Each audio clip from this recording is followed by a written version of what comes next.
Kanina pa dapat nandito ang mga bata. Ano kaya ang nangyari? Huwag ka masyadong mag-alala. Baka hindi lang makapagpatakbo na mabilis ang driver ng service nila. Dahil malakas ang buhos ng ulan. Ay, isa pa nga po sa inaalala ko yung malakas na ulan. Tsak na basang-basa ang magkapatid. Mahina pa naman ang resistensya ni Gabi. Kukuha lang ako ng tuwalya kung sakaling dumating sila na basang-basa. Dito ko na lang din sila tatanawin sa labas. Halos kalahating oras din ang pinaghintay namin ng tiyahin ko sa magkapatid. Patakbo pa silang pumasok sa may gate. Hindi ko na rin maiwasang mag-alala nang makitang basang-basa sila ng ulan. Sinalubong naman sila ni Tia Dana at sakay binigay ang tuwalya. Kinuha ko naman ang mga bag at iba nilang gamit. Nagpahanda naman ako ng mainit na maiinom habang hinihintay silang makapagbihis. Nalaman namin kaya natagalan ng service nila dahil kinailangan pang umikot ng ruta ang driver dahil baha ang daan pa uwi sa amin. Ang tagal-tagal nang inirereklamo ang daan na yon dahil konting ulan lang baha agad. Mababa daw kasi ang parteng yon at malapit pa sa ilog. Pero dapat ginagawa ng paraan. Aba, hihintayin pa ba nilang lumubog ang lugar na to? Perwisyo sa ating mga residente, lalo na sa mga batang pumapasok sa eskwelahan. Huwag na nga po natin pag-usapan, Chang. Sasakit lang ang ulo natin sa problemang ilang taon na nating tinitiis. Sa bagay nga, kaya lang naman ganito ang reaksyon ko dahil nag-aalala ako sa magkapatid.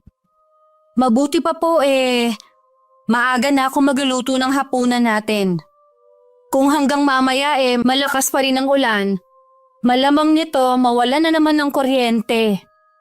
O isa pa yan, konting ulan kahit wala namang hangin, pinapatay ang kuryente. Kaya nga po, dapat hindi tayo nagpapawala ng kandila dito sa bahay. Ilang sandali lang lumabas na rin ang magkapatid. Iniinom na rin nila ang tinimpla ni Tia Dana na tsokolate. Anak ang magkapatid ng kanilang ama sa una nitong asawa. Nasa elementary na pareho nang magkakilala kami ng kanilang ama. At tuluyan na magsama. Mula nun ako nang tinuring nilang ina. Kasalukuyang namang nasa Cebu ang asawa kong si Nelson. At dumadalo sa isang seminar doon. Sabi ng mga bata hindi daw sila pinalabas ng kanilang teacher. Tama lang naman po. Kaysa gumala sila na umuulan sa labas. Nabanggit nga ulit kanina ni Maya yung sa babaeng lagi silang kinakausap. Hindi kaya may anak yon na doon din nag-aaral kaya nandun siya lagi? Ewan lang din natin. Baka nga may ibang pinupuntahan. Kaya lang siguro nakikipag-usap sa mga bata dahil likas na sa kanila ang pagiging palakaibigan. Sasabihan ko na lang sila na iwasan ng babaeng yon. Mahirap na po kasi, Chang. Hindi naman natin kilala ang taong yun. Mahirap nang magtiwala sa panahon ngayon. Sa bagay, tama ka rin. Siguro minsan puntahan ko yung magkapatid sa eskwelahan nila. Baka matsyempuhan kong nandoon yung babaeng sinasabi nila. Huwag mo nang pag-aksayahan ng ganong bagay. Basta sabihan mo na lang ang mga bata na iwasan ng babaeng yon. Sa bagay, matatalinong magkapatid. Tsaka, pinapangaralan naman namin sila ng tatay nila. Alam nila na may limitasyon lang sa pakikipag-usap sa ibang tao. Napaisip naman ako sa sinabi ng magkapatid. Dati na kasing naikwento ni Mayan tungkol sa babaeng nakikipag-usap sa kanila. Mukha naman daw mabait ito. Kaya sumasagot naman daw siya. Kaya lang daw maraming tinatanong ang babae tungkol sa pamilya nila. At parang lagi silang inaabangan na magkapatid na lumabas. Kumukulo na yung sinaing mo. Ay, nawala sa isip ko. Ano bang iniisip mo dyan? Ako na lang ang bahala rito. Wala po. Hindi ko lang kasi maiwasang mag-alala sa mga bata. Dahil na naman ba sa babaeng lagi nilang binabanggit? Hindi lang po yun. Siyempre po, sa kinabukasan nila. Huwag mo masyadong dibdibin ng mga bagay na yan. Tsaka, masama ang lagi nag-iisip. Parang kailan lang po kasi mga bata pa sila. Ngayon kaunting panahon na lang, magiging dalaga at binata na sila. Sana lang, abutan ko pa yung panahon na mag-aasawa na sila. Oo naman, aabutan mo pa ang panahon na yun. Basta iwasan mo lang ang mag-isip lagi. Napangiti na lang ako sa sinabi ni Tia Dana. Sumagi din ulit sa akin ng babaeng yun. Pilit ko na lang yun iwinaksi sa isip ko. Mabuti na lang nakatapos na kaming kumain ng hapunan nang mawalan ng kuryente. Maaga ko na rin pinatulog ang magkapatid. Nang gabing yun, hindi ako dalawin ng antok dahil sa malakas na ulan na may kasamang hangin. Iniisip ko rin ang babaeng tinutukoy ni Maya. Lumalalim kasi ang kuryosidad kong makilala ang babaeng yun. Kinabukasan wala pa rin kuryente. Nakapagluto na nun si Tia Dana at naabutan ko na nag-aalmusal ang magkapatid. Ipinagtimpla kita ng kape mo. Mukhang hindi ka nakatulog kagabi Bihira ka naman kasi matanghali ng gising Hindi nga po, babawi na lang po ako mamaya ng tulog. Nakainom ka ba ng gamot mo kagabi? Opo, hindi ko naman po nakakalimutan. Sinamahan ko pa ang magkapatid sa may gate habang naghihintay ng service nila. Ilang sandali lang dumating na rin ito. Hindi ako umaalis sa kinatatayuan ko hanggang hindi nakakaalis ang service. Medyo may kalayuan din kasi ang pinapasukan ng dalawa. Kaya naman nagkasundo kami mag-asawa na ipa-service na lang sila. Ayoko din kasing hayaan na magbiyahe ang mga to dahil na rin sa panahon. Nang umuwi naman sila ng hapon, wala na rin namang binanggit ang magkapatid tungkol sa babaeng parating kumakausap sa kanila. Kaya naman napanatag na ang loob ko. Saktong 5 araw naman ang dumating na si Nelson. Tuwan-tuwa naman ang mga bata sa pagdating ng ama at sa mga pasalubong nito. Kumusta kayo dito ng mga bata habang wala ako?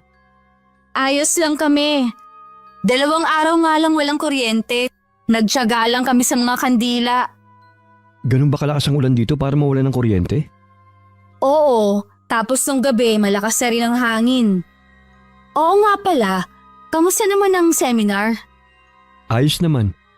Iniisip ko nga na sana sa susunod kasama ko na kayo ng mga bata. Ang sarap lang kasi sa pakiramdam na nasa isang lugar tayo na magkakasama. Pwede naman. Planuhin natin ang pagbabakasyon kapag wala ng pasok ang mga bata. Oo nga, samantalahin natin habang bata pa yung mga anak natin. Kapag nagsipaglaki na ang mga yan, hindi na natin yan mahagilap. Mas gusto na nilang kasama yung mga kaibigan nila kaysa sa atin. Matagal pa naman yun. Hindi pa nga sila tapos ng high school Sa bagay nga. O paano? Magpapahinga muna ako sa kwarto natin. Napagod ako sa biyahe O sige, iwan mo na lang dyan ang maleta mo. Ako nang bahala mag-alis ng marurumi mong damit. Nang tumalikod si Nelson tsaka ko naman tiningnan ang loob ng maleta niya. Lahat ng pinadala kong damit ay naisuot niya. Kinuha na rin ni Tia Dana sa akin ng mga labahan. Hindi kasi ako maaaring maglaba o mapagod. Bata pa lang ako, mahina na ang puso ko. Isa sa mga pinagbabawal sa akin ng doktor ay sobrang saya, lungkot at mapagod ng husto. Nang sumunod na araw wala naman ako napapansing kakaiba sa kinikilos ni Nelson. Si Tia Dana ang nagsabi sa akin sa napapansin niya sa asawa ko. Baka po pagod lang sa trabaho niya. Lagi naman yung pagod sa trabaho pero kasi ngayon, napapansin ko na tila laging malalim ang iniisip niya. Kakausapin ko na lang po siya. Baka nga may problema siya hindi niya lang sinasabi sa akin. Kumuha lang ako ng tiyempo para makausap ko ng sarili ng si Nelson. Nakita ko siyang nasa labas ng bahay habang naninigarilyo. Nang makita niya akong parating, agad niyang itinapon ang nasa may kalahati pang stick ng sigarilyo niya. Ayoko kasing nag-aamoy usok ng sigarilyo ang loob ng bahay. Maliban pa sa masama yun sa kalusugan ko. Kaya naman sa labas ng bahay lang siya naninigarilyo. Ngumiti siya sa akin. At nang tumabi ako sa kanya, otomatikong umakbay siya sa akin. May problema ba? Wala naman. Bakit mo na itanong? Napansin kasi ni Tia Dana na parang malalim ang iniisip mo nitong mga nakaraang araw. Si Tia Dana talaga oh. Kung ano-ano napapansin. Natural na sa akin na mag-isip dahil sa trabaho ko. Hay, yun nga rin ang sabi ko sa kanya eh. Pero ang sabi niya, iba daw ang napapansin niya sa'yo.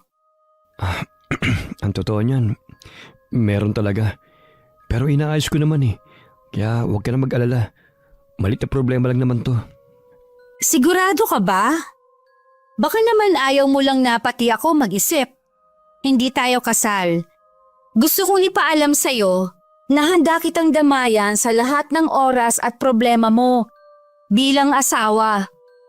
Alam ko naman yun. Pero ayoko lang kasi na mag-isip ka pa. Ayoko na makasama sa kondisyon mo yung pag-iisip ng problema. Hay, dahil sa sakit ko na ito, ang dami kong hindi nagagawa. Natatakot tuloy ako na baka magsawa ka na sa pag-intindi sa akin at iwan mo ko. Ano ka ba? Alisin mo sa isip mo ang mga bagay na yan. Hinding-hindi yan mangyayari. Walang kahit na sino o dahilan na makakapaghiwalay sa atin. Tandaan mo sana yan. Pasensya ka na kung nagdrama na naman ako ha. Naiintindihan naman kita eh. Ang mabuti pa, pumasok na tayo sa loob. Lumalamig na dito eh. Wala akong kamalay-malay ng mga sandaling yun. Ang problemang iniisip ni Nelson ay siyang magiging bangungot namin sa mga susunod na araw. Mula nang magkausap kami ng asawa ko ng gabing yun, inobserbahan ko na ang mga kilos niya. Pakiramdam ko kasi may itinatago siya sa akin. Madalas ko pa rin siyang makitang nasa labas na malalim ang iniisip habang naninigarilyo. Dahil wala naman ako matatawag na kaibigan, madalas kay Tia Dana ko sinasabi ang laman ng puso at isipan ko. Pakiramdam ko po merong hindi sinasabi sa akin si Nelson. Bakit hindi mo siya kausapin ng masinsinan? Nag-uusap na po kami. Sabi nga niya may problema daw nga. Pero kaya naman daw niyang solusyonan yun. Ganun naman pala eh. Ano pang pinag-aalala mo? May palagay po ako na hindi ganoon kasimple ang sinasabi niyang problema. Na meron siyang hindi sinasabi sa akin. Baka naman ayaw lang niya na pati ikaw mag-alala. Alam naman niyang may sakit ka eh. Bakit kasi ako pa ang binigyan ng ganitong sakit? Hadlang tuloy para hindi ako maging mabuting asawa kay Nelson. Ang dami kong hindi magawa. Katulad na lang na hindi ko siya mabigyan ng anak. Di ba ayos lang naman sa kanya kahit wala kayong anak? Tsaka nandyan naman ang magkapatid na mahal mo. At ganun din sila sa'yo. Parang tunay na ina na ang turing nila sa'yo. Oo nga po. Pero iba rin po kasi kapag may sarili din akong anak. Yung galing sa sinapupunan ko. Yung kukumpleto sa akin bilang babae. Naiintindihan kita iha sa bagay na yan. Pero kung lagi mong iisipin yan ikaw din ang mahihirapan. Ay, tama po kayo. Nakalimutan ko na rin na marami pala akong dapat ipagpasalamat. Sa mga nagdaang taon, naging napakabuti ng Panginoon sa akin. Hindi ko na dapat isipin pa mga kakulangan ko. Inalis ko na lang sa isip ko ang mga alalahanin ko. Nag-focus na lang ako sa pag-aasikaso sa mag-ama. Bagamat malimit ko pa rin makitang malalim ang iniisip ni Nelson. Minsan pa nga nagigising akong wala siya sa tabi ko. O di kaya babangon ng hating gabi dahil hindi makatulog. Isang beses hindi na ako nakatiis. Habang wala ang mga bata, kinausap ko na siya. Sa tingin ko, kailangan mo na ng tulong. Kahit mapagsasabihan man lang. Adelina, hindi ba sabi ko naman sa'yo, kaya ko na to. Tsaka, wala ka namang maitutulong eh. Ang ibig kong sabihin, kaya ko naman lutasin to eh.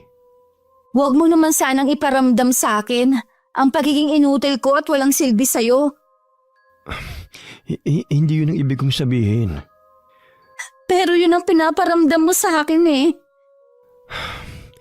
Alam mo ba mula nang dumating ka sa buhay naming mag-aama, binigyan mo ng bagong kulay ang pamilya namin. Mahal na mahal ka ng mga anak ko dahil sa pagmamahal at pag-aasikaso mo sa kanila.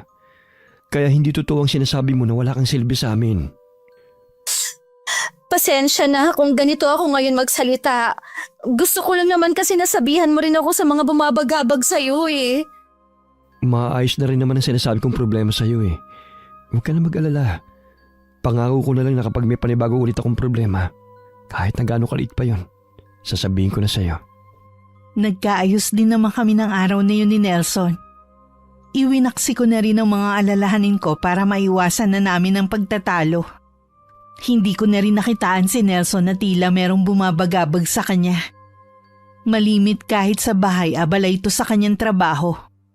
Isang hapon habang nagdidilig ako ng mga halaman sa bakuran namin, isang babae ang dumating.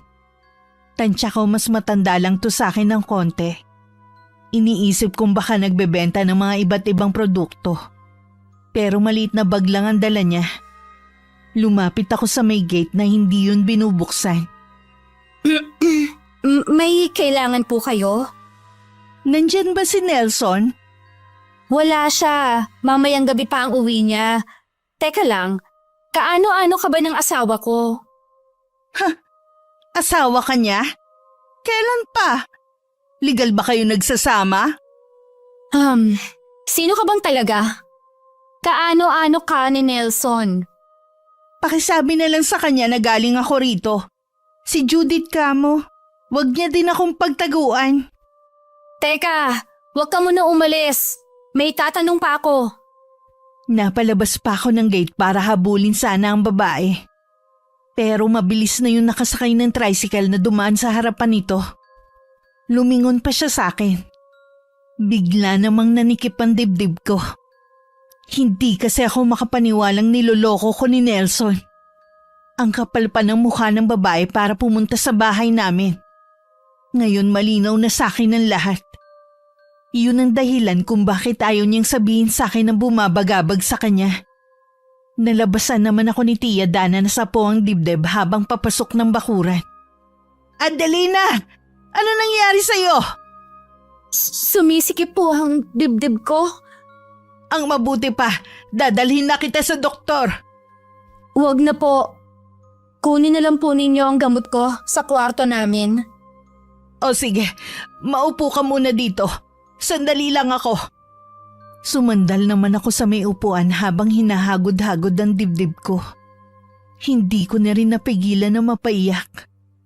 Agad namang bumalik si Tia Dana dala ang gamot at isang baso ng tubig. Bumakas naman lalo ang pag-aalala sa mukha ng tiyahin ko nang makita niya akong umiiyak. O ito, inumin mo na ang gamot mo. Dapat siguro dalhin na kita sa doktor. Ayoko po. Magiging maayos na rin naman po ang pakiramdam ko ngayong nakainom na ako ng gamot. Bakit ka ba umiiyak? Lalo mo lang akong pinag-aalala. Baka may masakit sa'yo, ayaw mo lang sabihin sa akin. Wala naman akong nararamdamang iba po. Nanikip lang po bigla ang dibdib ko. Bakit ka nga umiiyak? May nangyari ba habang nasa labas ka? Kasi po, Chang, nalaman ko na may ibang babae si Nelson. Ha? Totoo ba yan?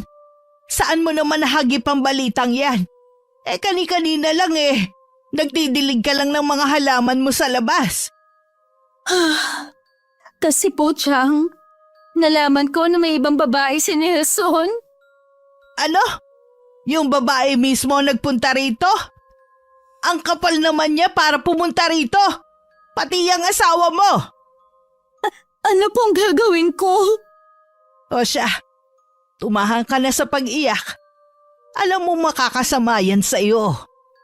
Hindi ko po mapigilan Ang sakit-sakit ng ginawa nila sa akin.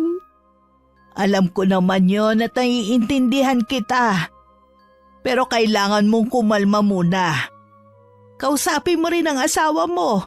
Baka mamaya kasi nagsisinungaling lang ang babaeng yun. Nararamdaman ko pong nagsasabi ng totoo ang babaeng yon. Hingan mo ng paliwanag si Nelson mamaya pagdating. Hindi ko po siya kayang kausapin. Paano kung totoong may babae siya? Hindi ko po kakayanin. Alangan namang mananahimik ka na lang pagkatapos mong matuklasan ang kataksilan ng asawa mo. Hindi ko po alam. Pag-iisipan ko po muna. Ay, o sige. Ikaw ang bahala sa bagay na yan. Pero sana wag mo nang patagalin ang pagkumpronta sa asawa mo. Ikaw din naman kasi ang mahihirapan. Nang dumating si Nelson, naging kaswal naman ang pakikiharap ko sa kanya. Sa kabila na gustong-gusto ko na siyang sumbatan. Makahulugan naman ang tingin sa akin ni Tia Dana sa tuwing magkakasalubong ang mga mata namin. Natakot na rin tuloy ako na lumabas ng bahay. Baka kasi bigla na namang sumulpot ang babae ng asawa ko. Tuwing naaalala ko ang paghaharap namin, hindi ko maiwasang panginigan. Dahil sa magkahalong emosyon na nararamdaman ko. Iha, anong sinisilip po sa labas ng bintana? Ha? Inaabangan ko lang yung naglalako ng mga gamit. Meron kasi akong gustong bilihin. Kung gusto mo aabangan ko sa labas. Huwag na po. Maririnig ko naman po ang sigaw nun. O sige, ikaw ang bahala. Oo nga pala. Kumusta kaya ang pag-aaral ng magkapatid? Ilang araw ko na silang hindi nakukumusta. Namimiss ka na nga nung dalawa. Kinukumusta ka nga nila. Nabanggit ko kasi na hindi maganda ang pakiramdam mo. Maayos na ang pakiramdam ko. Sinumpong lang naman ako ng paninikip ng dibdib eh. Teka lang, may babae sa labas ng gate ah. Nung isang araw galing din siya dito. May sinabi nga si Maya tungkol sa babaeng yan. Siya na naman. Kilala ba nila ang babaeng yan? Yan daw ang babaeng nakakausap nila sa eskwelahan. Siya ang babaeng yun? Nagtataka nga sila kung paano niya natunto ng bahay natin eh. Ako na ang haharap sa kanya. Dito lang po kayo. Huwag niyo nga hayaan na lumabas sa mga bata. Huminga muna ako ng malalim bago lumabas ng pinto. Diretso lang ang tingin ko sa babae na nakangisi na agad pagkakita sa akin. Gaya ng una naming paghaharap, hindi ko binuksan ang gate. Kinuyom ko pa ang kamao ko para mapigilan ang panginginig ng katawan ko. Ano na naman ang ginagawa mo dito? Sinabi mo ba kay Nelson na galing ako dito? Hindi. Bakit hindi na lang ikaw ang magsabi sa kanya? Ayaw niya akong harapin eh. Kaya nga ako nagpunta rito. Pues, hindi ko na problema kung ayaw niyang makipagkita sa'yo. Malaki talaga magiging problema niyong mag-asawa oras na hindi niya ako harapin. Ano ba talaga ang kailangan mo, ha? Bakit nanggugulo ka sa pamilya namin? Si Nelson ang gusto kong makausap. Wala nga siya dito. Hindi ka ba makaintindi? Pues, gumawa ka ng paraan para makapag-usap kami. Hindi rin talaga makapal ang mukha mo, ano? Ako pa talaga ang gagawa ng paraan para makausap ng kabit ang asawa ko. Kabit ba ka mo? Dahan-dahan ka sa pananalita mo. Baka pagsisihan mo ang mga lumalabas sa bibig mo. Baka ikaw ang magsisi. Ano nangyayari dito? Sino kang babae ka? Siya po ang babae ni Nelson. At yung babaeng laging nakikipag-usap kay Maya sa eskwelahan. Ay, ikaw pala yun. Hoy, babae! Kung ako sa'yo, umalis ka na. Baka kung anong magawa ko sa'yo. Bawal dito ang mga kabet. Hindi ako kabet, tanda. Kaya wag mo akong matawag-tawag na kabet. Eh anong gusto mo itawag ko sa'yo, ha? Haliparot? Makate? O higad? Ang tanda-tanda mo na bastos pa rin yung bibig mo. Sino ang bastos, ha? Ikaw tong gustong malira ng masayang pamilya eh. Tama na po, Chang. Ikaw namang babae ka, umalis ka na. Huwag kang manggulo dito. Hindi pa ako tapos sa inyo. Babalik ako at saka ako ipapakain ng lahat ng mga sinabi nyo. Iniwanan pa kami ng masamang tingin ni Judith bago tumalikod. Inalalayan naman ako ng tiyahin ko. Dahil kinakapos na naman ako ng paghinga, Ang mga bata po. Hindi kaya narinig nila ang mga sagutan namin dito sa labas? Hindi yon. Sinabihan ko kasing sa kwarto muna sila at wag lalabas bago kita sinundan. Sa tingin ko, nakikipaghiwalay na sa kanya si Nelson. Kaya dito niya hinahanap. Hindi porke nakikipaghiwalay na siya sa babaeng yun eh. Patatawarin mo na ang asawa mo. Hindi ko po maiwasan na sisihin din ang sarili ko. Meron din kasi akong pagkukulang kaya siguro natukso siya sa ibang babae. Hindi katwiran yan. Aba, bago pa man kayo magsama alam niyang may sakit ka na sa puso. Kaya wag mong sisihin ang sarili mo. Ginusto rin talaga ng asawa mo ang magloko. Nang gabing yun, hindi agad umuwi si Nelson. Bigla tuloy akong kinutuban na baka nakipagkita siya sa babaeng yun. Habang naghihintay sa aming silid, hindi ko maiwasang mapaiyak na lang. Nakatulugan ko na rin ang paghihintay sa kanya. Kinabukasan tanghali na akong bumangon. Gusto ko kasing wala na si Nelson kapag lumabas ako ng silid namin. Nang matiyak na wala na ito at ang mga bata, tsaka lang ako pumunta ng kusina. Teka, umiyak ka ba? Mugto kasi ang mga mata mo eh. Hindi ko po maiwasan eh. Bakit kasi hindi mo kausapin ang asawa mo? Kung patatagali mo pa yan, ikaw din naman ang mahihirapan. Ayoko po kasing marinig ng mga bata ang pagtatalo namin kung sakali. Mabuti nga din na marinig nila para malaman din nila ang kalokohan ng kanilang ama. Kawawa naman po ang mga bata. Hindi pa nila naiintindihan na nangyayari. Baka makaapekto pa yun sa pag-aaral nila. Sa bagay nga, pasensya ka na iha. Hindi naman sa wala akong pakialam sa magiging damdamin na magkapatid.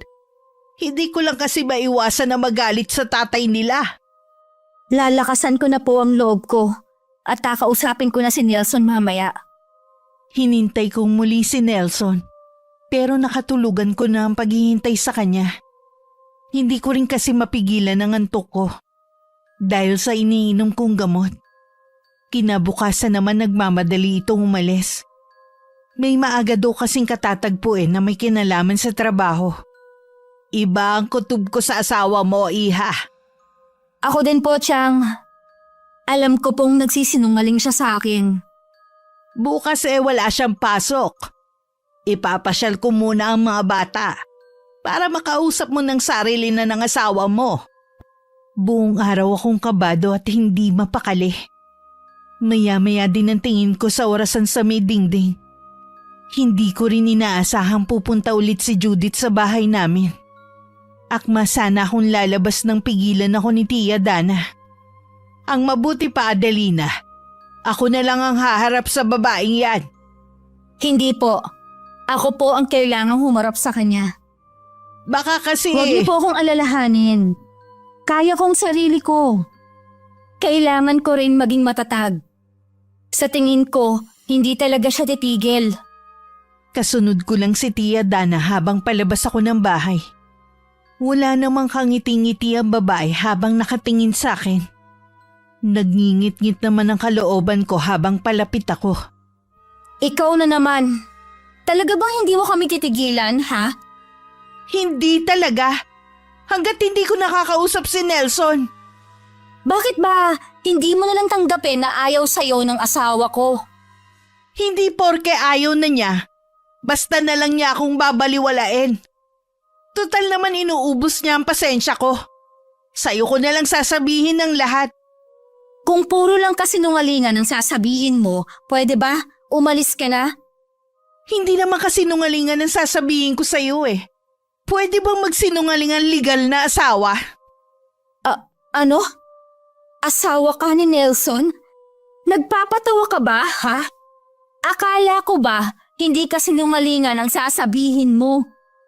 Nag-aaksaya lang tayo ng oras sa babaeng yan. Ang mabuti pa tara na sa loob ng bahay. Totoong sinasabi ko. Ako ang unang asawa ni Nelson. Ako ang ina ni Maya at Gabi. Imposible ang sinasabi mo. Patay na ang unang asawa ni Nelson. Biyudo na siya nang magkakilala kami at magkasama kami. Bahala ka kung ayaw mong maniwala. Bakit hindi mo siya tanungin? Bakit pa? Halata naman nagsisinungaling ka lang. Hindi ka ba nagtataka kung bakit hindi ka niya magawang pakasalan, ha? Kasi buhay pa ako. At kasal siya sa akin. Tumahimik ka ng babae ka. Baka hindi ka tamatansya. Puro ka na lang pagbabanta, tanda. Bakit hindi mo gawin yung sinasabi mo? Oo nga pala. Nasa pangalan ko din ang bahay na to. Kaya mas may karapatan ako sa inyo sa bahay na to. Nanlalamig na ang buong katawan ko nung mga oras na yun. Marami pang sinasabi si Judith pero hindi ko na maintindihan. Pinilit ko lang na magpakatatag sa pagkakatayo pero nanginginig na nun ang tuhod ko. Si Tia Dana na lang ang hinayaan kong makipagtalo sa babae. Hanggang umalis ito. Huminahon ka, Iha. Huwag kang umiyak ng umiyak. Makakasama sa iyo ang sobrang pag-iyak. Paano to nagawa ni Nelson sa akin? Bakit siya nagsinungaling? Hintayin natin ang asawa mo. Hayaan natin siyang magpaliwanag. Hindi ko siya asawa. Si Judith ang totoo niyang asawa. Kabit lang niya ako. Ikaw ang pinakisamahan niya. At nakikita ko namang mahal na mahal ka niya. Sa inaasal pa lang ng babaeng yun, mahihinuha ko na nasa kanya ang problema kaya siya iniwan ni Nelson. Kahit anong paliwanag ni Tia Dana, hindi niya ako mapatahan. Nagkulong lang ako sa kwarto hanggang dumating ang mga bata. Sinabi lang niya na hindi ako maaaring abalahin dahil masama ang pakiramdam ko. Naiintindihan naman yun ng dalawa. Nang dumating si Nelson, hindi ko rin siya hinarap. Nagtataka naman ito kaya kinausap niya si Tia Dana. Dito tayo mag-usap para hindi marinig ng mga bata. May problema po ba? Galit ba sa si Adelina? Kaya ayaw niya akong pagbuksan ng pinto? Ganun na nga. Ano po bang ginawa ko at nagagalit sa akin ng asawa ko? Dahil po ba nitong mga nagdaang araw ginagabi ako ng uwi? Aminado naman po ako na nawawalan na ako ng oras sa kanila ng mga bata. Pero plano ko naman pong bumawi sa kanila eh.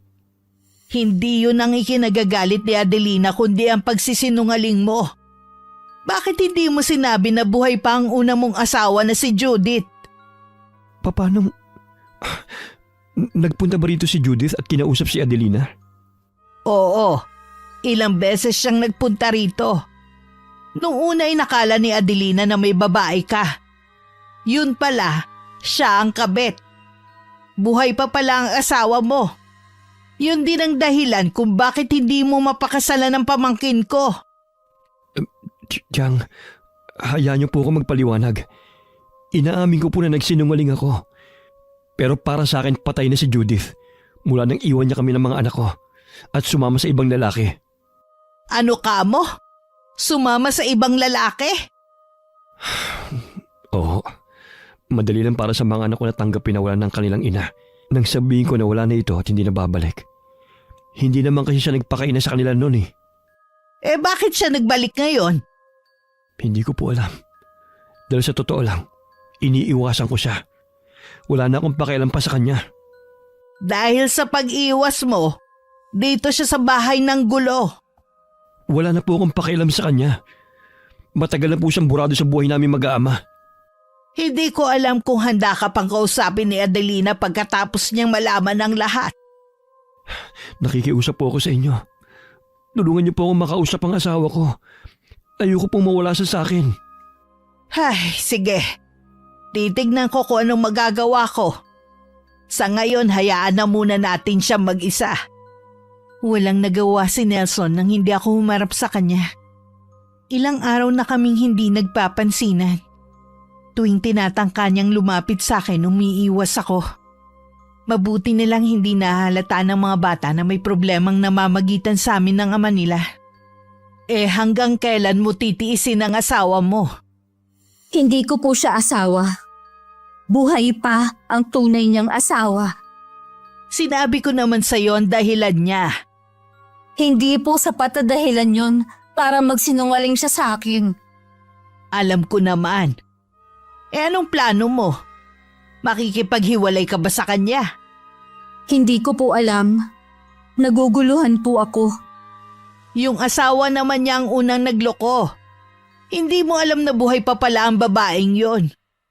Ang masasabi ko lang para hindi ka maguluhan, sundin mo ang nilalaman ng puso mo. Paano po kung hindi pa rin kami lubayan ni Judith? Wala na siyang magagawa pa. Ikaw ang pinili ni Nelson.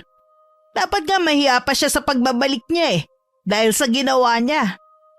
Sa bagay, mukha namang hindi marunong mahiya ang babaeng yon. Kahit po ganoon pa ang ginawa niya, siya pa rin po ang legal na asawa. Siya pa rin ang ina ng magkapatid at mas higit siyang may karapatan sa bahay na to. Nandun na tayo, pero ikaw na ang pinakisamahan ni Nelson. Tsak na may plano siya para hindi na kayo guluhin ng babaeng yon. Kakausapin ko na po si Nelson mamaya. Yan ang mabuti mong gawin. Hindi kayo magkakaintindihan kung lagi mo lang siyang iiwasan. Nang dumating si Nelson nung gabing yun, nakipag-ayos na ako. Inamin na rin niyang nakipag-usap siya kay Judith. At inalam ko anong gusto sa pagbabalik nito. Kahit ako nagulat sa kondisyon ng babae. Ano ang gagawin mo? Wala na siyang karapatan sa mga bata. Ni hindi nga siya nagpakaina sa kanila noon eh. Ikaw mas kinikilala nilang ina. Paano kung hindi niya tayo tigilan? Nag-iisip na ako ng paraan kung paano siya mawawala sa buhay natin. Huwag ka lang gagawa ng marahas na hakbang para mawala siya. Wala akong balak na masama sa kanya. Ang balak ko, alukin siya ng malaking halaga para huwag na tayong guluhin. Wala akong pakialam kung mabaon man ako sa utang. Kinausap nga ni Nelson ang dating asawa sa kung anong gusto nito. Nung una hindi to pumayag sa gustong mangyari ni Nelson. Pero sa huli nakapag-isip ito. Malaking halaga nga ang kailangan nito. At gusto rin itong makuha ang bahay namin. Napakaswapang mo naman. Saan mo balak patirahin ang mga anak mo? Makakagawa ka naman siguro ng paraan. Basta yun ang kondisyon ko. Yung perang hinihingi mo, hindi ba pwedeng babaan mo? Empleyado lang ako, hindi may-ari ng isang kumpanya. Wala akong ganong kalaking pera. Ikaw to nag-alok na bayaran ako para hindi ko na kayo guluhin. Tapos ngayon tatawaran mo? Masyado naman kasi malaking hinihingi mo eh. Huwag mo akong tipirin. Alalahanin mo. Ako pa rin ang asawa mo. Kabit mo lang ang kinakasama mo ngayon. Huwag mo din sanang kalilimutan. Ikaw ang unang nagloko. Oo na. Matagal ko na yung pinagsisihan. Kaya nga ako bumalik para ayusin sana ang pamilya natin. Pero nalaman ko na meron ka na palang kinakasama. Ano bang inaasahan mo? Ang hintayin ko ang pagbabalik mo? Tapos ano? Dalawang palad pa kitang tatanggapin? Mula nang iwan mo kami, patay ka na sa akin. Kitang-kita sa mukha ni Judith na nasaktan ito sa narinig. Nang matapos ang kanilang pag-uusap, walang paalam na umalis si Nelson. Nakahinga naman ako ng maluwag nang dumating na ang asawa ko sa bahay. Bakas dito ang pagod at pag-aalala sa kanya. Agad ko naman siyang kinumusta sa nangyaring pagkikita nila ng dating asawa. Kahit ako nagulat sa halagang hinihingi ng babae. Saan ka naman kukuha ng ganoong kalaking halaga? Kung kinakailangan mangungutang ako para maibigay lang ang perang hinihingi niya. Kilala ko kasi yung babaeng yun eh. Hindi niya tayo titigilan. Tuso din siya. Kaya niya magbukang siya ang kawawa at biktima sa mga tao. May pera pa naman ako. Naitatabi ko pa yung minana ko sa mga magulang ko noon. Gamitin mo muna. Sa yung pera na yun, makakagawa pa naman ako ng paraan eh. Mas gugustuhin mo pa bang mangutang kesa gamitin ang pera ko? Nahihiya kasi ako sa iyo eh. Tsaka, problema ko to. Ako lang dapat ang umayos nito. Huwag mong sarilinin ng problema. Hayaan mo kung gamayan kita. Apektado rin naman ako kapag hindi tayo tinigilan ng babaeng yon. Talaga bang ayos lang na ibigay mo ang pera mo? E paano kung may emergency na mangyari sa'yo? Huwag na muna nating isipin ang bagay na yon. Ang mahalaga, masolusyonan muna natin ang problema natin kay Judith. May isa pa pala siyang hinihingi. Maliban sa pera, gusto rin niya makuha tong bahay natin. Ha? Ganun ba talaga kaswapang ang dati mong asawa? Hindi man lang niya naiisip ang mga anak ninyo? Ganun ang pagkatao niya. Puro pansariling kapakanan lang ang iniisip. Napapailing na lang ako. Hindi ako makapaniwalang may ganung palang tao. Maging si Tia Dana hindi rin makapaniwala. Sinabi ko rin bala kong ibigay ang perang minana ko sa aking mga magulang. Adelina, sigurado ka na ba sa balak mo? Opo, kaysa naman magkabaon-baon sa utang si Nelson. Paano naman kapag inatake ka ng sakit mo? Hindi na naman po ako inaatake eh. Basta tuloy-tuloy lang ang pag-inom ko ng gamot. Nagpapaalala lang naman ako. Pero ikaw pa rin ang bahalang magdesisyon. Pera mo naman yan. Alam ko naman po na nag-aalala kayo sa akin. Malalampasan din po natin ang pagsubok na ito. Kung pati itong bahay gusto ng babaeng yon, ibibigay nyo rin ba? Ibibigay niya rin po para wala ng gulo. Pambihira naman ang babaeng yon. Hindi na naawa sa mga anak. Yun na nga po eh. Hindi rin namin alam kung paano ipapaliwanag sa mga bata ang sitwasyon. Mababait naman ang magkapatid. Tsak na mauunawaan nila kung ipapaliwanag yung mabuti. Opo, kakausapin na rin po sila ni Nelson. 1 buwan na lang naman tapos na ang klase. Kaya humingi ng palugit si Nelson sa dating asawa. Ipinaliwanag niya na kailangan pa namin maghanap ng malilipatan. Napapayag naman niya ang dating asawa. Kinausap na rin ni Nelson na magkapatid. Sinabi na lang niya na kinukuha na ng dating may-ari ang bahay. At kailangan na naming umalis. Nang pumasok ang asawa ko sa kwarto namin, agad ko siyang inusisa tungkol sa pakikipag-usap niya sa mga anak. Anong naging reaksyon nila? Nung una nagulat sila. Pero natanggap din naman. Anong sabi nila na aalis na tayo rito sa bahay na to? Nalungkot sila dahil akala nila bahay natin to. Sinabi ko na lang na sinanlalang sa atin to at binabawi niya ng may-ari. Ay, Chuck, mamimiss nila ang bahay at ang kwarto nila. Yun nga yung sabi nila. Mamimiss nila ang kwarto nila. Lalo na si Gab. Nasasaktan din ako sa nangyayari. Sila ang higit kasing naaapektuhan. Sabi nga ni Maya, okay lang kahit saan tayo tumira. Basta magkakasama tayong lahat. Napakalawak talaga ng pangunawa ni Maya. Sinabi mo pa.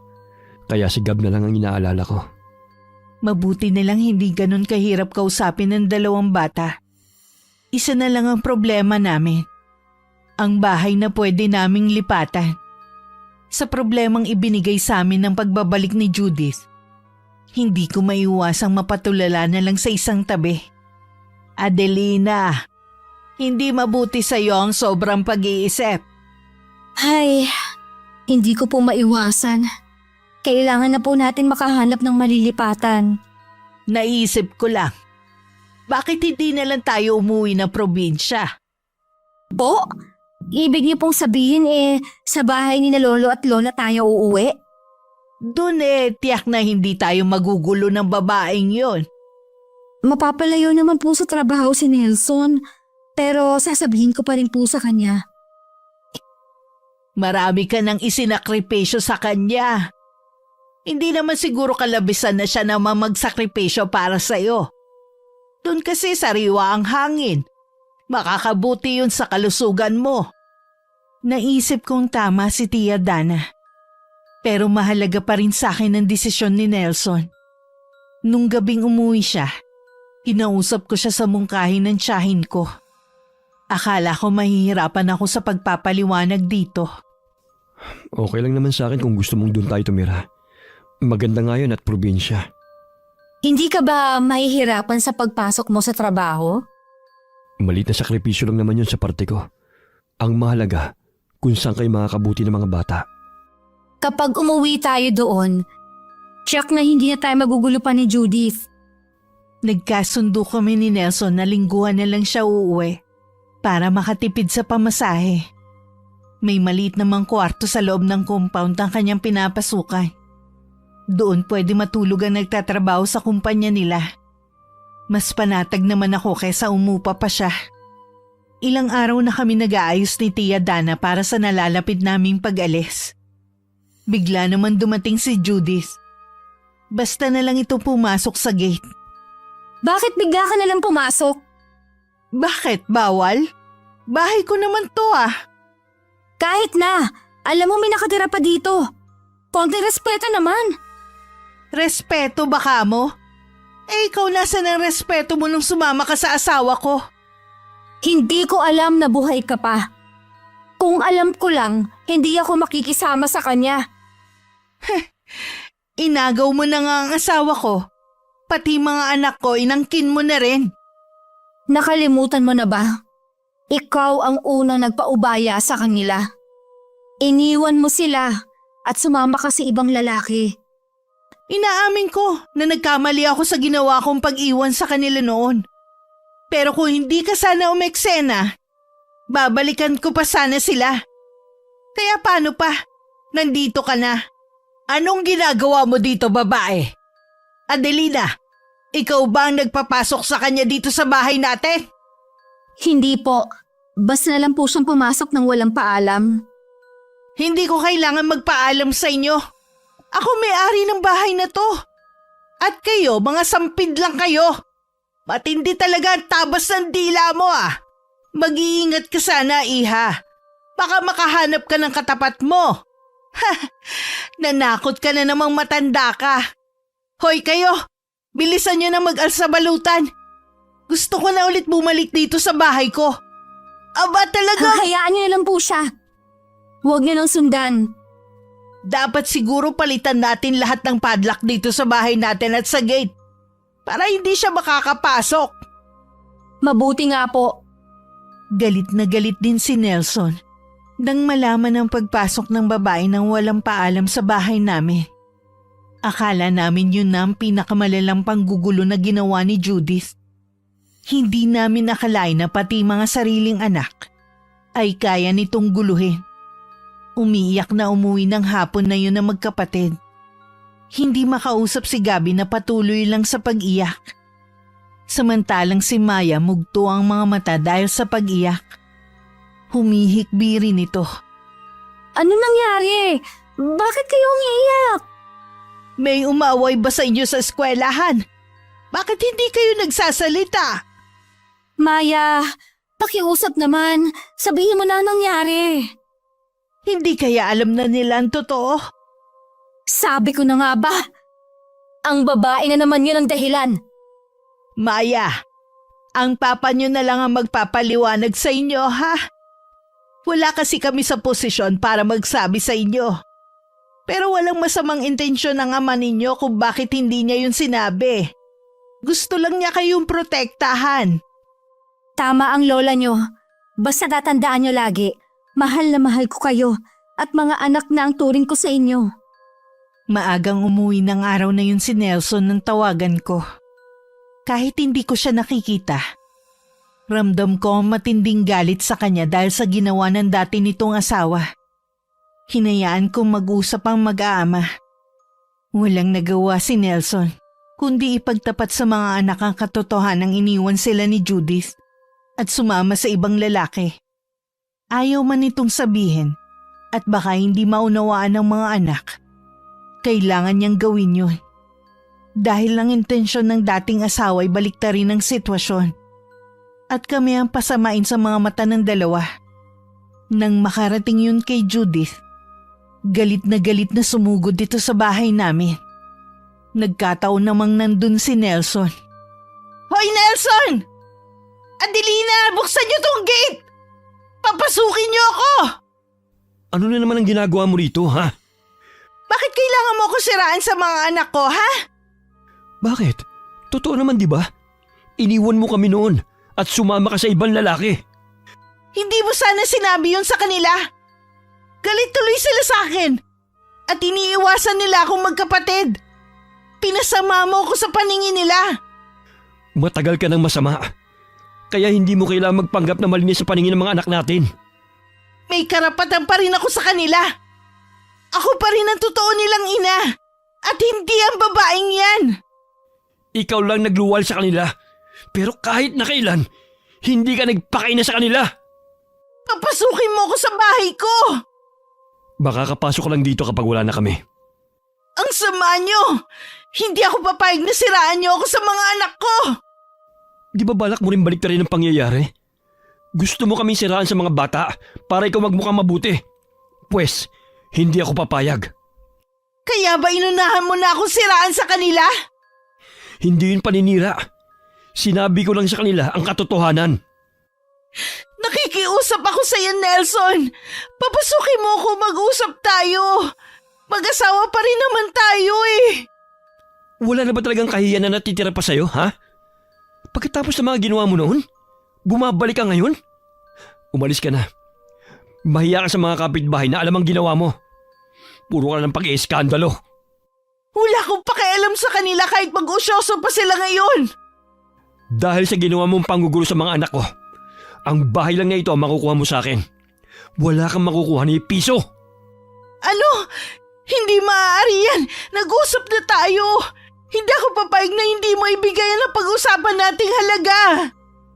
Kaya lang naman ako pumayag ng bigyan ka ng pera para hindi mo guluhin ang mga anak natin. Gusto ko manatili ka na lang na patay sa kanila. Pero anong ginawa mo? Pinuntahan mo sila at pinakilala mong sarili mo. Sasampahan kita ng kaso at ang kabit mo. May nakausap na rin akong abogado para tumulong sa akin. Matatanggal ka sa trabaho mo dahil sa pagkakaroon mo ng kabit. Eh ako, kaya mo bang patunayan na totoo na sumama ako nun sa ibang lalaki? Ang tagal-tagal nang nangyari yun. Hayop kang babae ka. Mula noon, puro pasakit na lang ang binigay mo sa akin. Sana totoong namatay ka na lang noon. Masama akong damo kaya hindi ako agad mamamatay. Walang hiya ka talaga. Nelson, wag! Ano gagawin mo? Sasaktan mo ako?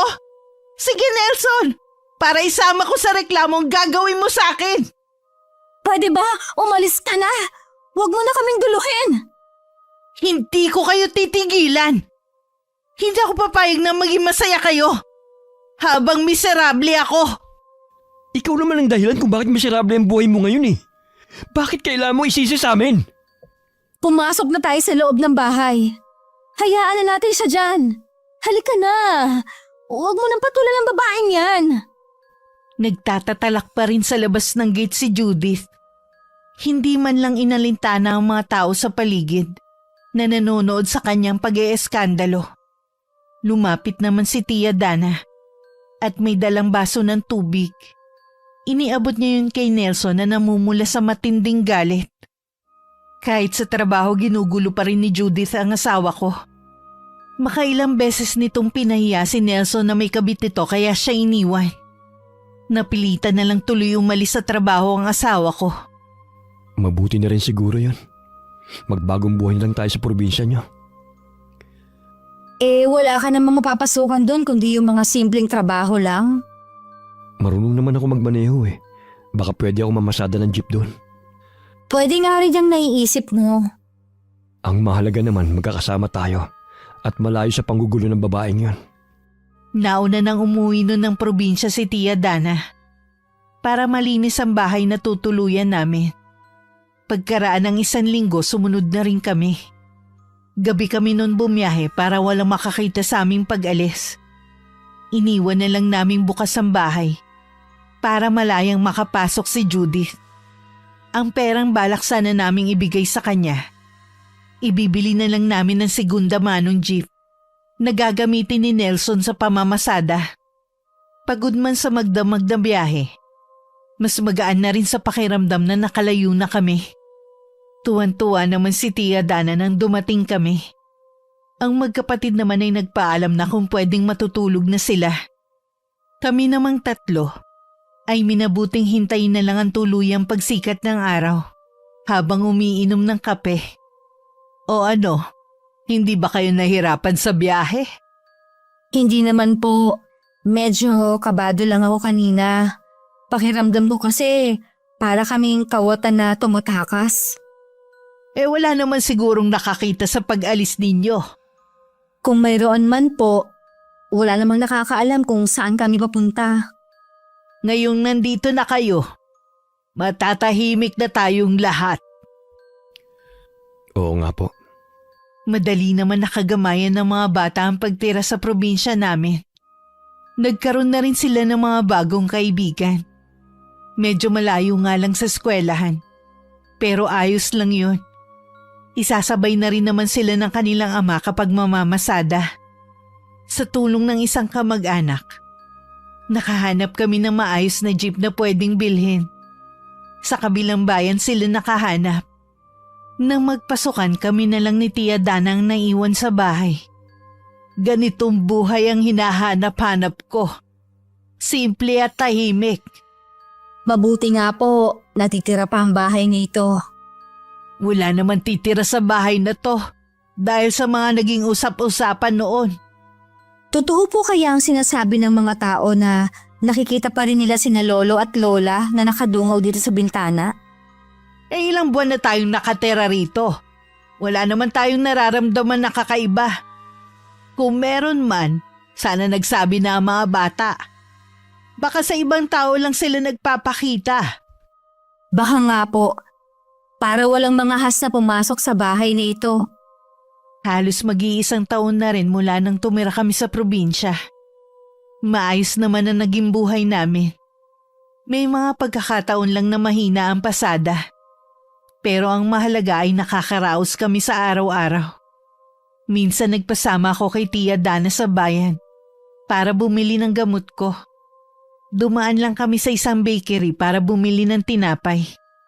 Sa biglang pagpaling ko sa gawing kanan ko, ganun na lang ang gulat ko nang makita ko si Judith na may kasamang lalaki. Huli na para makaiwas. Nakita na rin niya kami. Oh, bakit parang nanlalamig ka? Si Judith po nandito. Ha? Nasaan? Hayun po siya, kasama ng isang lalaki. Nakatayo sila sa tapat ng botika. Oo nga no. Nakatingin pa sa atin. Ano kayang ginagawa ng babaeng yan dito at sino ang kasama niya? Umalis na po tayo. Baka mamaya manggulo pa siya dito sa atin. Mabuti pa nga. Bilisan na lang natin para hindi niya tayo masundan kung may plano man siya. Sumakay na lang kami noon ng tricycle kahit may kamahalan ng pamasahe. Kung sasakay kasi kami ng jeep, magpupuno pa yun ng pasahero.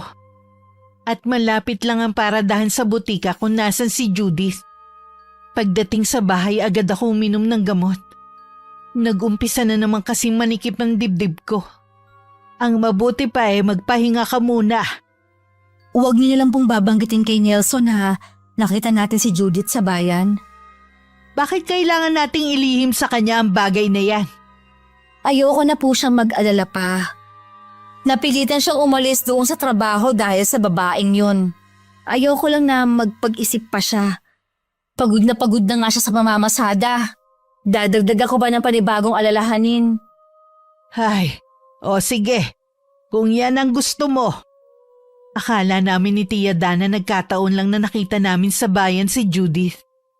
At maliit ang tsansa na magkita sila ni Nelson.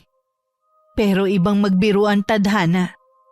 Nakita pala siya ni Judith na nakapila sa paradahan. Ginamit ang panghalinang taglay, nakuha niya ang impormasyon sa kapwa driver ng asawa ko kung saan kami nakatira. Kaya ganun na lang ang gulat namin. Nang makitang nasa labas ng bakuran namin si Judith, agad na umalalay sa akin si Tia Dana. Si Nelson naman ang humarap sa kanya. Paano mo nalaman dito kami nakatira, ha? Pinagtanong-tanong ko lang. Pwede ba? Umalis ka na kung manggugulo ka lang dito. Hindi ako aalis dito hanggat hindi ko nakukuha ang para sa akin. Ano pa bang kailangan mo para tigilan mo na kami? Ang kailangan ko yung perang pinag-usapan natin noon. Sinabi ko na, wala kang makukuha sa akin ni piso. Pwes, hindi ko kayo patatahimikin. Sige, para pare-pareho na tayo walang katahimikan. Kung yan ang gusto mo, araw-araw kang manggulo rito. Hindi na kita pipigilan. Bahala ka kung anong gusto mong gawin. Sinulyapan pa kami ni Judith bago siya tumalikod at naglakad palayo. Napapahagod naman sa sariling batok si Nelson. Araw-araw nasa baryo namin si Judith. Kung sino-sino rin ang kinakausap niya. At sinasabing siya ang legal na asawa at ako'y kabit lamang. Sa mga taong nagtatanong sa akin sa ikinakalat ni Judith, maayos ko naman silang sinasagot tungkol sa paratang ng babae. Akala yata ng babaeng yun makakahanap siya ng simpatya sa mga taga rito. Naisip ko na ibigay niya lang ang perang hinihingi niya. Inaalala ko kasi ang mga bata naapektuhan na rin sila sa ginagawa ng ina nila. Paano ka naman nakakasiguro na titigilan na niya kayo kapag ibinigay mo ang gusto niya? Ang ganong klaseng babae walang kakontentuhan sa buhay. Wala na po akong maisip na paraan para tumigil sa panggugulo niya.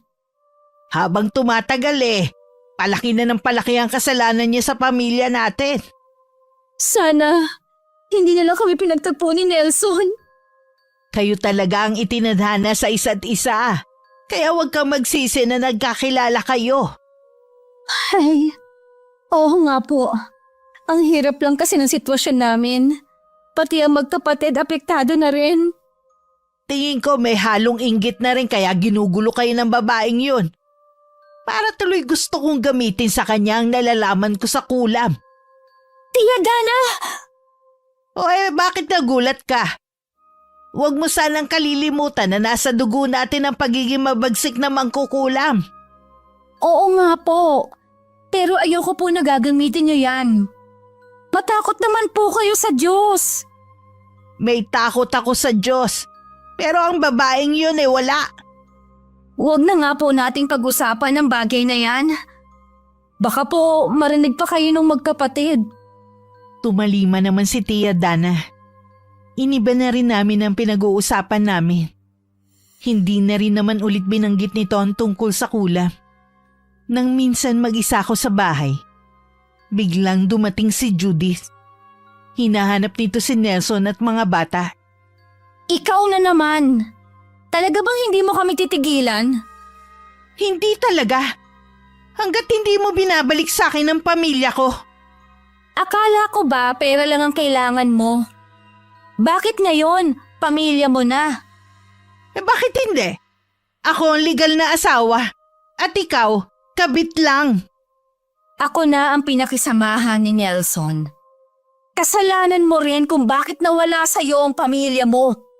Bala ko silang balikan kaya lang bigla ka namang umeksena. Ano? Naubusan ka na ba ng lalaki noon? Kaya kahit may asawa at anak pinatulan mo? Umalis ka na lang. Kahit ano pang paninira ang gawin mo, hindi mo masisira ang pamilyang binuo ko na iniwan mo. Dahil sa pagiging makasarili mo. Huwag mo kong tatalikurang babae ka, ha? Aray! Bitiwan mo ang buhok ko! Ano ba? Kakalbuhin kitang babae ka! Halika dito! Lumaban ka! Bitiwan mo sabi ako! Ang dibdib ko. Hindi ako makahinga. Kailangan ko gamot ko. Aha! May sakit ka pala sa puso, ha? Ano tong gamot na to, ha? Ano to? Akin na yan. Ibigay mo sa akin.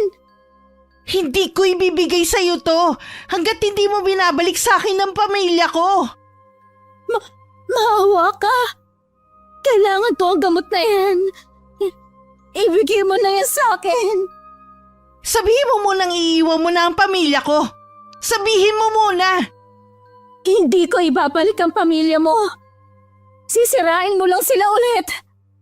Ganun ha? Pues magdusa ka. Hindi ko din ibabalik sa'yo ang gamot mo.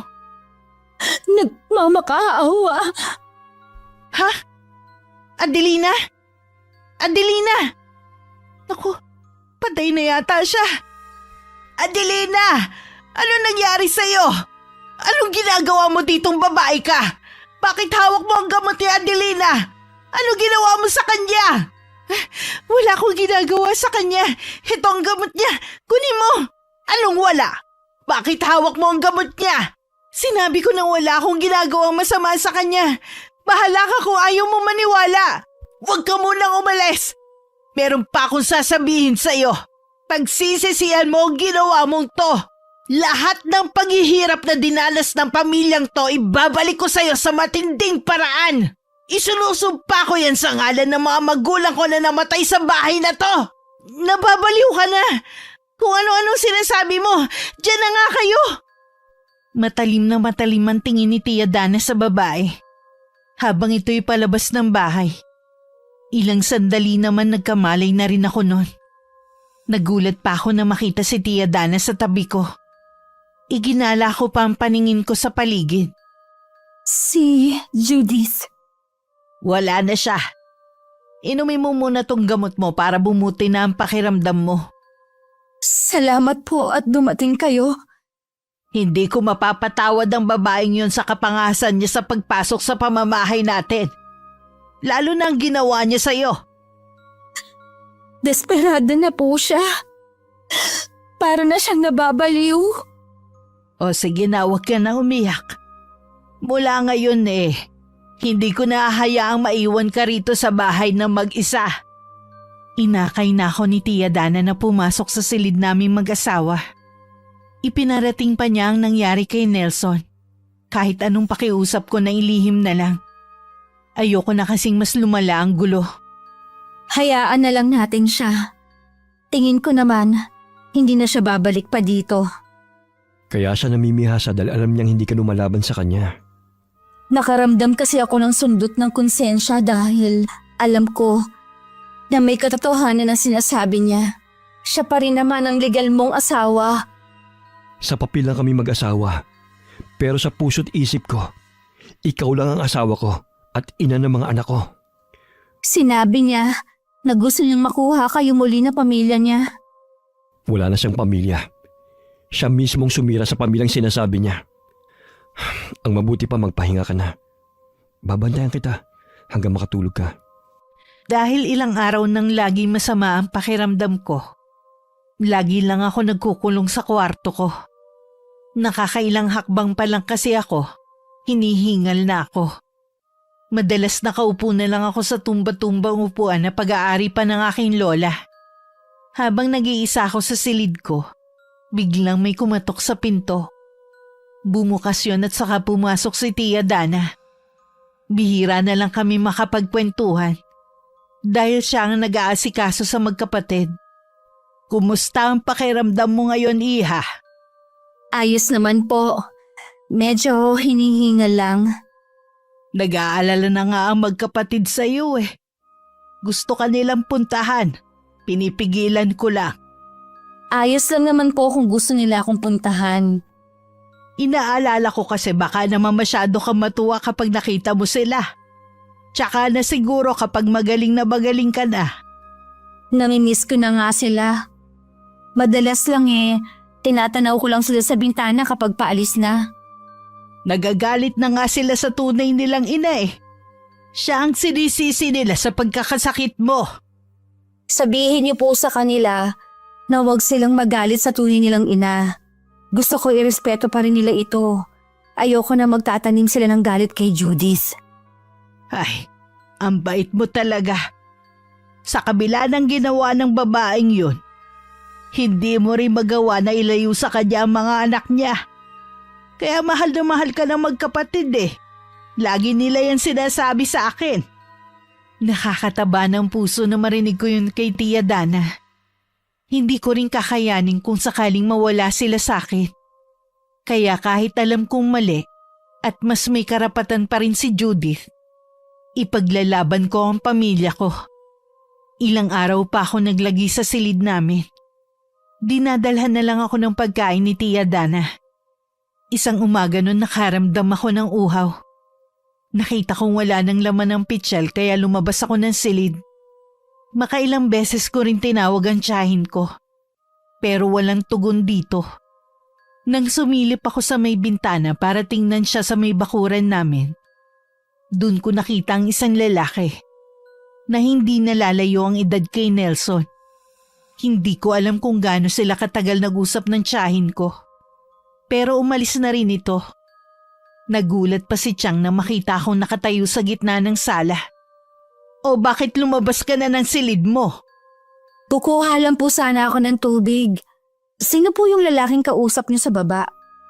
Ay, pamangkin yun ng kaibigan ko matagal ko nang hindi nakikita.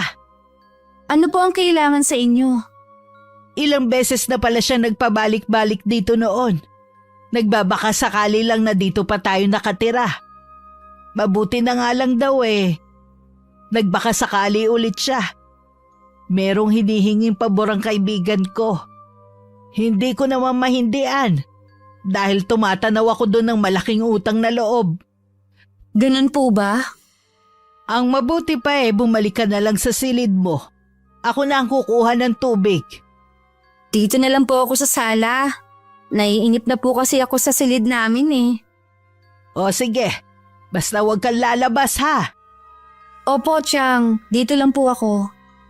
Lingid sa aking kaalaman ng lalaking nakita kong kausap ni Tia Dana ay pinsan ng lalaking sinamahan nun ni Judith. Nagpakamatay daw ang lalaki nang iwan ng babae matapos makuha ang pera nito. Ngayon humihingi ng tulong ang ama para maipaghiganti ang pagkamatay ng anak. Inutusan nito ang pamangkin na hanapin si Tia Dana para humingi ng tulong. Noong una tumanggi ang Chang. Pero nang ipakita ng lalaki ang larawan ng babaeng naisip pakulam ng tiyuhin, nagbago ang isip niya. Makailang beses pa nung bumalik sa bahay namin si Judith. Pero hindi na ako humaharap sa kanya. Tanging si Tia Dana na lang. Wala dito si Nelson at may sakit pa rin ang pamangkin ko. Hindi ako makapaniwalang sakitin pa talaga ang kabit ng asawa ko. Siguro yun ang dahilan kung bakit hindi siya maiwan. Mahal lang sadya ni Nelson ang pamangkin ko. Os, talaga? Bahala ka kung ayaw mo maniwala. Hindi na rin namang magtatagal ang kapalaluan mo. Ha? Anong ibig mo sabihin, tanda? Naalala mo ba si Noel? Noel? Hindi ko kilalang tinutukoy mo. Sigurado ka? Ba't ka namumutla? Ilabas mo na lang si Nelson. Alam ko hindi siya namasada. Nandito ang jeep niya oh. Sinabi kong wala siya rito. Mabuti pa humingi ka na lang ng kapatawaran sa mga magulang ni Noel. Baka sakaling maawa pa ako sa'yo. Sinabi lang hindi ko kilala ang Noel na tinutukoy mo. Siya lang naman ang lalaking sinamahan mo. Nakalimutan mo na ba? Ha? Paano mo nalaman yan? At paano mo siya nakilala? Hindi na mahalaga kung paano ko siya nakilala. Alam mo ba kung ano nangyari sa pobreng lalaki na yon? Sa pamilya niya? Pagkatapos mong sirain? Nagpakamatay si Noel nang dahil sa'yo. Hindi totoo yan. Nagsisinungaling ka lang. Ngayon maniningil na ang pamilya niya dahil sa ginawa mo. Kaya ihanda mo na ang sarili mo. Kahit saan ka magpunta, hindi ka nalulubayan ng galit nila. Tumigil ka! Hindi ako natatakot sa kanila o kahit sa'yo. Hindi pa rin ako titigil hanggat hindi bumabalik sa akin ang pamilya ko. Huwag mo kong utusan na tumigil, babae. Ngayon, ikaw naman ang magdurusa. Umalis ka na, bago ka palamunin ng lupa. Sa tulong ng pag-aalaga ni Tia Dana at ng pamilya ko, bumalik na ulit sa dati ang kalusugan ko. Malaki nga lang ang nabawas na timbang sa akin. Pero ayos lang. Ang mahalaga'y makakasama ko pa na matagal ang pamilya ko. Matagal-tagal na rin mula nang ginulo kami ni Judith. Kahit papaano'y nakahinga na ako ng maluwag. Huwag mo nang alalahanin ng babaeng yon. Hindi na siya ulit manggugulo sa atin. Tia Dana, may ginawa ba kayo sa kanya? Iha, kung may ginawa man ako sa kanya, nararapat lang yun sa kanya. Kinulang niyo ba siya? Gusto ko lang siyang turuan ng leksyon. Yun din ang gusto ng pamilya ni Noel. Noel? Sino naman yun? Siya ang lalaking sinamahan ni Judith noon. Nagpakamatay ang lalaki yon pagkatapos niyang iwan. Ho? Diyos ko, kawawa naman. Malaki ang utang na loob ko sa tatay ni Noel. Hindi ko siya maaaring tanggihan. Ngayon lang siya lumapit sa akin para humingi ng pabor. Sobrang sama nga talaga niya. Tama ka dyan. Nararapat lang ang ganung parusa sa kanya. Pero Chang, hindi pa rin po tama na gumanti kayo sa kanya. Alam ko, kung sakaling parusahan man ako dahil sa ginawa ko, handa na ako. Humingi na lang kayo ng kapatawaran sa ginawa niyo at wag na ulit gagawin na mangulam ng kapwa. Tumungulang si Tia Dana. Tila ayaw niya sa sinasabi ko. Hindi ko tuloy maiwasan na mag-alala na baka may balak pa siyang ipagpatuloy ang ginagawa niya. Kahit si Nelson, napansin ang pagkabalisa ko nitong mga nakaraang araw. Galing na naman ba dito si Judith? Matagal na siyang hindi pumupunta dito. Ano palang inaalala mo? Wala naman. Siguro kakaisip ko lang sa mga nangyari noon. Makakasama sa yung sobrang pag-iisip. Kaya relax ka lang. Oo, pasensya na kung lagi ko na lang kayong pinag-aalala ha. Wala yun. Sa hirap at ginhawa, dapat lang na magkaramay tayo. Para makapaglibang naman, nung araw ng Sabado naligo kami sa dagat. Nakaupo lang ako sa buhangin na may sapin habang pinapanood ko ang paglalaro sa tubig ng magkapatid. Ngayon ko lang ulit nakita ang magkapatid na masaya. Oo nga, mabuti na isipan mong dalhin kami dito. Sa dami ng hindi magandang nangyari, kailangan natin to lahat para ma-relax naman tayo. Kumusta na kaya si Judith ngayon? Wala na akong balita sa babaeng yun. Sana nga wag na siya magpakita pa sa atin. Asawa mo pa rin siya. Kahit pa paano may pinagsamahan kayo. Sa dami ng mga ginawa niya, hindi ko na naiisip ang pinagsamahan namin nun. Teka nga lang, bakit ba parang nag-aalala ka pa sa kanya? Naisip ko lang kasi na baka kaya gusto niya kayong bawiin dahil nag-iisa na lang siya at nalulungkot. Kung ano man ang nangyayari sa kanya ngayon, kasalanan niya rin yun. Huwag na natin siyang pag-usapan. Kaya nga tayo nandito para kalimutan ang mga masasamang ginawa niya sa atin. Ang plano ko sanang pagsasabi kay Nelson na baka kasalukuyan naghihirap si Judith ay hindi ko na itinuloy. Nakikita ko kasing wala na siyang kahit konting simpatya sa dati nitong asawa. Hindi ko rin naman siya masisi. Pero bilang babae, hindi ko pa rin maiwasang makaramdam ng awa kay Judith. Ano ka mo? Naaawa ka sa babaeng yun? At gusto mo pa siyang hanapin? Gusto ko lang malaman ang kalagayan niya ngayon. Malamang nagdurusa siya ngayon. Tia Dana, hindi niyo ba pwedeng bawiin ang sumpa niyo sa kanya? Patawarin mo ko, Iha. Hindi ko na mababawi pa ang orasyon na ginawa ko. Sa kwento ni Nelson, wala na siyang pamilya. Baka nag-iisa siya at kailangan ng tulong ngayon. Wala na tayong magagawa sa bagay na yan, Iha. Kalimutan mo na ang babaeng yon. Pagtuunan mo na lang ng pansin ang pamilya mo. Kahit sinabi pa ni Tia Dana na tama ang ginawa nito kay Judith, hindi ko pa rin maiwasan na makonsensya. Alam ko namang ginawa lang yun ng tiyahin ko dahil rin sa akin. Umalis nun si Tia Dana, kaya mag-isa lang ako sa bahay. Naisipan kong lumabas ng bahay at tumambay sa may bakuran namin. Isang babae ang nakatakip ang mukha ang bigla na lang lumitaw sa labas ng bakod. May kakaiba akong naramdaman, kaya agad ko siyang nilapitan. Judith, ikaw nga ba yan? Oo, ako nga. Bakit nakatakip ang mukha mo? Tignan mo ko, Adelina. Masdan mo ang itsura ko ngayon. Ha? Ano nangyari sa'yo? Bakit ka nagkaganyan? May kumukulam sa akin. Alam ko may kinalaman ng matandang tiyahin mo. Hindi tama na pagbintangan mo ang tiyahin ko. Siya lang ang naiisip ko na pwedeng gumawa nito sa akin. Marami siyang sinabing pananakot sa akin. Mabait ang tiyahin ko. Hindi niya kayang gawin ang ibinibintang mo. Oras na mapatunayan ko na may kinalaman kayo sa nangyari sa akin, babalikan ko kayo. Pamilya na mangkukulam. Nasundan ko na lang ng tingin ng papalayong si Judith. Hindi ko alam ang gagawin ko. Kinakabahan din ako para kay Tia Dana. At awa naman ang nararamdaman ko para kay Judith. Wala akong kamalay-malay ng mga sandaling yon na nakipagkita rin siya sa asawa ko. Salamat at pumayag kang makipagkita sa akin. Ano nangyari sa'yo? May palagay ako may kumukulam sa akin kaya nagkaganito ang balat ko. Tuwing nagpapatingin ako sa doktor, lalo lang lumalala ang sakit ko sa balat. Sino naman sa tingin mong gagawa niyan sa'yo?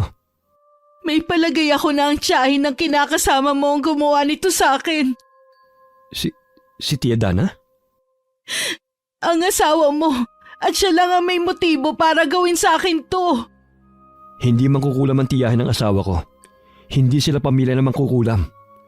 Nasa ganyan ka na nga kalagayan? Puro pa rin masasamang lumalabas sa bibig mo? Maniwala ka sa akin. Sila ang may kagagawan kung bakit ako nagkaganito. Sinasayang mo lang ang oras ko. Teka lang, huwag ka munang umalis. Kailangan ko ng tulong mo. Anong tulong? Kailangan ko kasi ng pansamantalang matutuluyan eh. Pinalayas na ako sa inuupahan ko. Ano nangyari sa bahay na ibinigay ko sa'yo? Matagal ko na yung naibenta. Ano? Ibinenta mo? Wala naman kasi ako mapagkukunan ng pera eh. Kaya napilitan akong ibenta na lang. Bakit hindi ka magtrabaho? Wala naman kasing tumatanggap sa akin eh. Ang sabihin mo, noon pa tamad ka na magbanat ng buto. Gusto mo lang ang gumastos. Aminado naman ako na marami akong ginawang mali sa buhay ko. Bigyan mo naman ako ng pagkakataon na magbago. Wala akong may tutulong sa'yo. Pasensyahan na lang tayo. Nelson, maawa ka naman sa akin. Tulungan mo ko. Huwag mo akong iwan dito. Nang makauwi si Nelson galing sa pamamasada, napansin ko agad na tila may mabigat siyang dinadala. Kahit nung naghahapunan kami, wala siyang kaimik-imik. Kaya bago kami natulog ng gabing yon, kinausap ko muna siya. Kilala kita. Alam ko na may problema ka. Nagkita kasi kami ni Judith kanina. Humihingi siya ng tulong. Eddie, alam mo na ang kalagayan niya? Alam mo rin? Galing siya dito kanina. Tiyak na inaway ka na naman niya. Sanay na naman ako sa kanya eh. Tutulungan mo ba siya? Hindi. Tama lang ang nangyayari sa kanya. Matinding karma na yun para sa kanya. Sa totoo lang, naaawa ako sa kanya. Maaawa ka pa rin ba sa kanya kung sasabihin ko na kayo ng tiyahin mong pinagbibintangan niya sa nangyari sa kanya? Ano ang ibig mong sabihin? May kumukulam daw sa kanya at kayo yun. Wala naman siyang ebidensya sa mga sinasabi niya eh. Kaya paano ko gagana na tulungan ng isang katulad niya? Asawa mo pa rin siya. May tungkulin ka sa kanya. Siya pa rin ang ina ng mga anak mo. Kailangan daw niya na matutuluyan. Di ba may bahay siya? Ibinenta na raw niya dahil wala siyang panggastos. Kung ganon, hanapan mo siya na matitirhan niya. Huwag mo naman hayaan na sa kalya siya tumira. Napipilitan na lang tumango ni Nelson sa akin. Bigla ko naalala ang kubo na pag-aari ng tiyuhin ko. Matagal nang hindi yun tinitirhan. Kakausapin ko si Tia Dana kung pwede nitong kausapin ang pinsan nito. Ano ka mo? Gusto mong patirahin ang babaeng yun sa kubo ng pinsan ko? Nasa tamang pag-iisip ka pa ba, Adelina? Baka naapektuhan na ng gamot na iniinom mo ang utak mo. Matino po ang pag-iisip ko, Chang. Naaawa lang po talaga ako sa kanya. Ayaw niyo po ba nun? Kahit sa ganong paraan, makabawi kayo sa ginawa niya sa kanya. Bagay lang yun sa kanya. Sana nga matuluyan na siya. Tia Dana! Huwag naman po kayo magsalita ng ganyan. Ay, hanggang ngayon kasi, nagngingit-ngit pa rin ako sa mga ginawa ng babaeng yon. Nakikiusap ako sa iyo, alang-alang sa akin. Tulungan po natin si Judith. O sige, ako na ang bahala. Kinabukasan din hinanap ni Nelson si Judith. Natagpuan naman niya ito na malapit sa may plaza na pagala-gala. Napakadungis na nito at tulalang naglalakad. Napaiyak pa ito nang makita nito si Nelson. Tila nabuhayan din ito ng pag-asa. Dinala na siya agad ni Nelson sa kubong pagmamayari ng tiyuhin ko. Pansamantala, dumito ka muna. Kanino ang kubo na to? Sa tiyuhin ni Adelina. Ibig sabihin, alam na niya ang tungkol sa pagtulong mo sa akin? Ang totoo niyan, siya ang mapilit na tulungan ka dahil naaawa siya sa'yo. Ganun siya kabait. Ganun ba? Pakisabi sa kanya salamat ha. Kinausap ko si Tia Dana tungkol sa iginawad niya kay Judith. Kung habang buhay na ba ang sakit nito o masasawi din ng babae katulad ng ibang biktima ng kulam. Nang marinig ko ang sinabi niya, labis ako nanlumo. Patawarin mo ko, Adelina. Nadala ko ng matinding galit ko. Sana naman po, Tia Dana, huwag niyo na itong uulitin. Hindi ko po gustong nakikita kayong nagpapakasama. Pangako na ibabaon ko na sa ilalim ng lupa ang kaalaman ko sa kulam. Kinausap ko rin si Nelson tungkol sa kanyang mga anak. Nais kong makipag-ayos ang mga to sa kanilang ina habang may panahon pa. Nung una ayaw ng mag-aama. Pero sa huli na kumbinsi ko rin sila. Pinuntahan nila sa kubo si Judith. Mahinang-mahina na ang babae. Napaluha pa ito nang makita ang mga anak. Aalis ako ng masaya sa mundong ito. Salamat, Nelson, at inayaan mong makita ko sila. Kay Adelina ka magpasalamat. Pinilit niya kaming pumunta rito. Ang dami ko na palang utang sa asawa mo. Sana kapag tuluyan ka ng gumaling, magbagong buhay ka na. Para din sa iyong sinasabi ko. Oo, gagawin ko yung sinasabi mo. Kaya siguro nangyari sa akin to. Para matauhan ako sa mga maling ginawa ko. Hindi na rin nagtagal ang mag-aama sa kubo. Kung saan namin pinatira si Judith. Nang sumunod na araw ako naman ang dumalaw sa kanya. Bumalatay sa kanya ang pagkagulat nang makita ko. Nagtangka pa siyang bumangon mula sa pagkakahiga. Mahiga ka na lang. Salamat, tinalaw mo ko. Gusto sana kitang puntahan sa inyo. Kaya lang hirap na hirap ako sa paglalakad. Habang tumatagal nanghihina ako. Nararamdaman ko na hindi na ako magtatagal.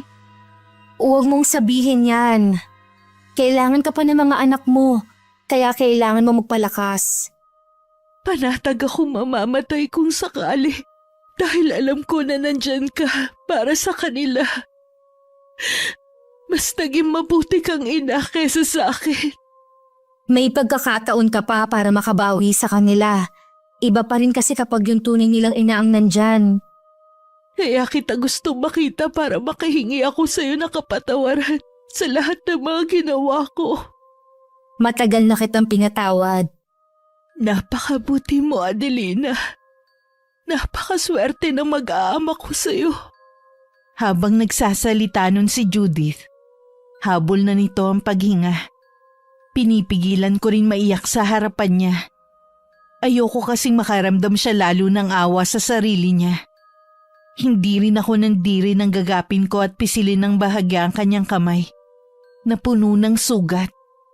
Nagtagal pa ako roon. May nagbabantay naman sa kanya. Sabi nito ilang araw na raw hindi ito makakain. Kung ano-ano na rin daw ang nakikita ng babae. Palatandaan na malapit na itong bawian ng buhay. Nung araw na naghihingalo na si Judith, naroon ang kanyang mag-aama. Gusto ko kasing maramdaman ng babae na hindi siya nag-iisa. Hanggang sa huling sandali ng buhay niya. Maging matiwasay sana ang paglalakbay ng kanyang kaluluwa. Wala na siyang mararamdaman na sakit at paghihirap. Alam ko na masaya na siya, kahit nasan man siya. Ginawa natin ang lahat para maging masaya ang mga huling sandali niya. Nilisan na rin namin ng sementeryo. Pinauna na namin sa sasakyan ng mga bata. Mukha kasing uulan na. Samantalang kanina napakainit ng araw. Pagdating sa bahay, kinausap ako ng tiyahin ko. Daging napakabuti mo pa rin sa kanya sa kabila ng mga ginawa niya. Yun lang po ang naiisip ko para kahit papaano maibsan ang paghihirap niya bago niya lisanin ang mundong ito. Iha, sana maging lihim na lang ang tungkol sa ginawa ko. Huwag po kayong mag-alala. Dadalhin ko po hanggang kamatayan ang lihim ninyo. Hanggang sa kasalukuyan, hindi alam ng mag-aama na ang tiyahin ko ang may kagagawan sa nangyari kay Judith. Hindi rin nila nalaman na may lahi kaming mangkukulam. Lumipas pa ang mga taon. Hanggang igupo na ng sakit ang tiyahin ko. Cancer sa matres. Yun ang sabi ng doktor niya. Yun na rin ang ikinamatay niya. Labis ako nagdalamhati noon. Naisip ko pa namang ako ang mauuna sa kanya dahil sa sakit ko. Samantala, hindi na kami umalis sa baryo namin. Doon na kami namuhay hanggang ngayon. Na pareho nang may trabaho ang magkapatid. Wakas. Kanina pa dapat nandito ang mga bata. Ano kaya ang nangyari?